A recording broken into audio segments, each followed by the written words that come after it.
Hey everyone, welcome to our channel. In today's video, we will guide you through how to delete contacts on iPhone. To delete contacts on your iPhone, simply follow these steps. Firstly, launch the Contacts app from your home screen. Then alternatively, you can open the phone app and tap the Contacts tab at the bottom as well. Now, scroll through your contacts or use the search bar at the top to find the contact you want to delete. Then tap on the contact to open their details. Now, in the upper right corner of your screen, you can see Edit option available there. Simply tap on the Edit. Now, once you tap on the Edit, scroll to the bottom of the screen and there you will get to see Delete Contact option available. Simply tap on it to delete this contact. A confirmation message will appear asking if you are sure you want to delete this contact.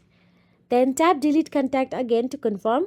The contact will be removed from your iPhone permanently. So, unfortunately, iPhone does not allow bulk deletion of contacts directly from the Contacts app.